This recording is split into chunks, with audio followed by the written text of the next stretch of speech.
Hey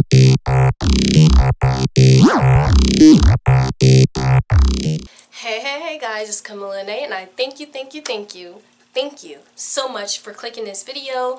Alright, so like I say in all my videos, I know you don't want to hear me blabbing, but I am going to say make sure you're subscribed to this channel if you're not. Let's get straight into the video. Now, the number one thing, if you're an actor, a big mistake that some actors, not all, but some actors make, they're lazy. They're really lazy. They don't want to take the jobs. They don't want to travel. They don't want to do the auditions. If you have to do self-tapes, they don't feel like doing that. They don't feel like updating their resume. They're just lazy. Lazy actors. And that's a big, big mistake. If you want to make it big and you want to be a top-notch professional actor, you can't be lazy. You have to take those auditions. You're going to have to travel sometimes. You gotta keep your resumes and headshots up to date. You have to. You just have to. You can't be lazy. You can't be lazy. You can't say that you want to get the jobs, you want to get the work, you want to get everything, and then don't work for that. To get those jobs, you have to take those auditions. You have to make sure everything is up to date. You have to do all that to get that. You have to work to get the work. A big mistake. Some people, if most of the time, like, you can be an actor and still getting trained. You can still get training. You can still get a whole bunch of training. Yes, that's just how it is. Some actors want to go straight into getting all these lead work and wondering why they're not getting the jobs. It's because you have to get training. You have to get a lot of training. Training is like the biggest thing, and if you guys are loyal to this channel, you know how big I am on training and how much I say it probably in like every other video that you watch. Training is very important. You can't try to go get the lead work and try to go get supporting work or even try to be a day player. You can't do any of that if you don't have the training. If you don't have the training, you're probably not going to get the jobs because you don't have the training. You don't have what they want, and you need the training. So whoever is training you and teaching you and giving you those classes, they can help you, let you know, like, all right, this is how you're going to ace those auditions. This is how you're going to get this work. You have to do this. Don't do this. You need the training. You need to. You know how you start any other job? They train you first. Then you do it. But acting, sometimes training might take years, and that's just how it might be before you go land those big projects. Now, especially if you're just starting out and you just try to go straight to the lead work, don't do it. I mean, if you can and you did it and it worked out for you, kudos to you. I'm happy for you. But sometimes people that is just starting out on acting, or if they have done it for a while but didn't do much, they don't want to take background work. Now that right there is a no-no. You want to take as much background work as you can, especially if you don't really have anything on your resume. If you don't have anything on your resume, go ahead and try to fill your resume up with as much background work as you can.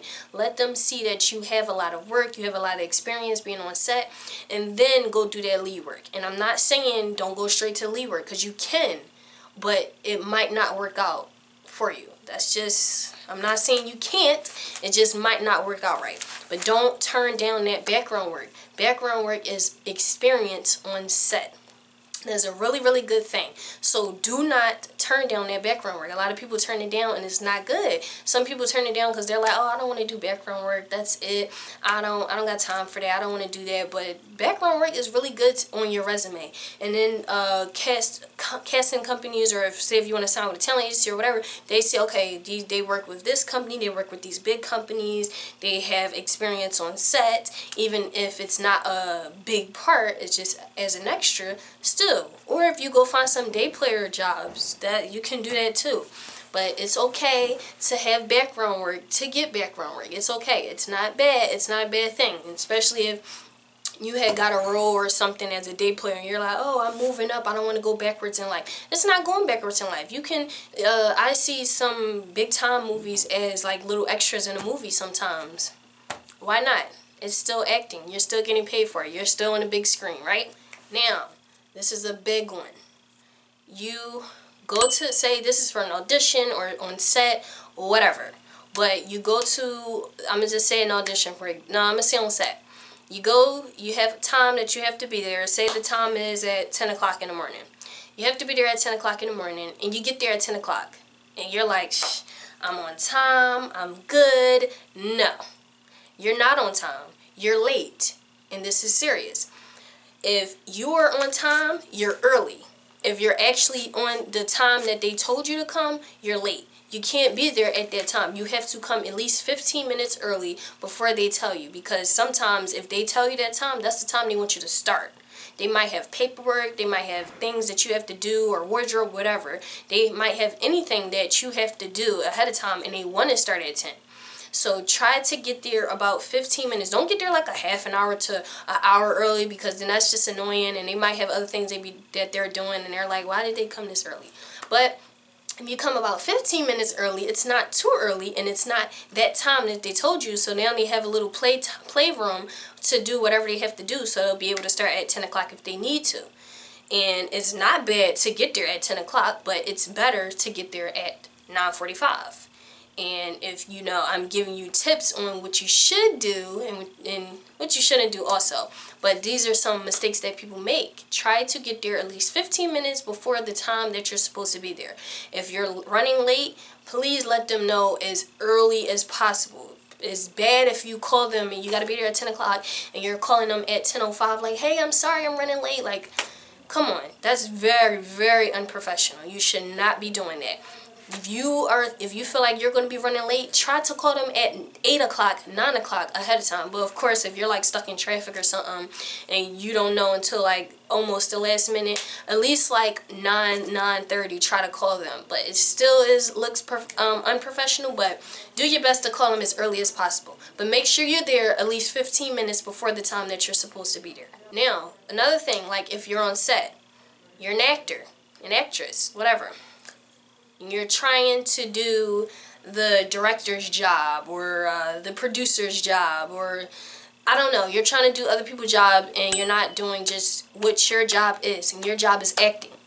Now, I think I talked about this in my last video, but don't try to switch up the script. That's taking somebody else's job. That's not your job. Your job is to just learn them lines and act it out. They picked you because they felt like you did the best for that character. They see you being that character. So just do your job by just acting those lines, and that's it.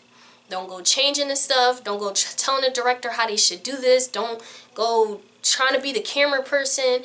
Don't do none of that. When you're on set, do your job. They have somebody for almost every single thing you can name. They have those people for that. So the only thing that you need to be doing and you need to be worried about is acting. That's it. Okay? Acting. It's okay if you're suggesting things, but sometimes that's not even okay. Nobody got time for that. Nobody want to hear that. They are on set is always busy. Always busy. So sometimes they don't even want to hear none of that. Just do your job, and your job is acting. Now, not every actor has professional headshots, and that's a bad thing. Every actor, if you're an actor, you need professional headshots. You need a professional headshot, you need a professional resume. If your resume is just all scrambled stuff that nobody want to read because it seems too confusing, that's not a good thing. You want your resume and you want your resume to be as simple and easy, and everything is spaced out, everything is lined out correctly. You want to make sure it's right, okay? Now, as your headshot, you want to make sure your headshot is professional. You see yourself clear. There's no like shadows, or it's not too dark, it's not too bright, it's not light bouncing off your face or something. I don't know, but you want your headshots professional. You don't want to see anything in the background, just a plain background, just professional. Okay. Now, this is something also. You want to have a professional email. You want to have a professional email because a professional email is very important, and some people might not think, especially if you don't have an agent. If you don't have an agent or manager representing you, you should have a professional email, because when you're going to submit yourself for jobs or submit yourself for auditions or whatever, they need a way to contact you, and most of that time is going to be through email. You don't want to be putting your email as cupcakes215 at gmail.com or something. That is not professional. Try to have your email your first and last name, or your last and first name, or something dealing with your name, or like mine's, I could make it like Kamilla Acting at gmail.com, or Kamilla Lanae Talent at gmail.com, or something. I don't know. But you just try to make it dealing with acting. If not dealing with acting, dealing with the industry in general. If not, have your name. Okay? Do not have no crazy, or try not to have it like all these numbers and all these random letters. Try not to have that either, because then when sometimes they might be looking at a screen and have to type in your information. It's just like too many letters and too many numbers, and they have to actually type that in. Sometimes they might not just be able to copy and paste, or they might like print out, if you have wrote it on a paper or something. Now they gotta type all that. Trust me, I feel them. That would be very annoying, and it doesn't seem professional. It's not hard, and it's free to make a Gmail, a Yahoo, or whatever. Make an email. Make sure it's professional. Don't have too many, don't make it too long. Try to make it as simple as possible, as short as possible, and as professional as possible as you can. Try to get your name in there as also, because that would be good. And if you can add like acting, or if you do like modeling, you can add like modeling or something. Like, just try to make sure it's professional, okay? Make sure it's professional. Everything that you have, the acting, resume, headshots, the training, you want all that to be professional. Professional training. You want to get professional training, okay? Don't go to just somebody that says, oh, I did acting before, I'll teach you and tell you my experience. Don't. Go to a professional person, a professional trainer that does act, that trains people in acting. I shouldn't say trainer, like a professional coach in acting, an acting coach. Go to acting schools. Even like agencies like Strike a Pose, we do acting classes. Even though we're a production and talent agency, we do acting classes as well. So you can reach out to like agencies or something that does that too. Get a 2-in-1 special. But yeah, just make sure you have professional training, because you need that professional training to get all those professional acting jobs. You ain't going to be able to get no acting jobs, no professional acting jobs, if you don't have no training, okay? So make sure you have professional training, professional headshots, a professional resume, and I think that's it. I think that's it for this video, that I'm talking about. Maybe? I think so. I don't know. But yeah. That about wraps up this video. I hope you guys enjoyed it. Thank you so much for watching. Please keep coming back for more. Make sure you hit that subscribe button if you haven't already. Put your post notification bell on. Like this video, because you know I gave you some awesome tips. Thank you guys so much for watching, and I'll see you in the next video. Peace.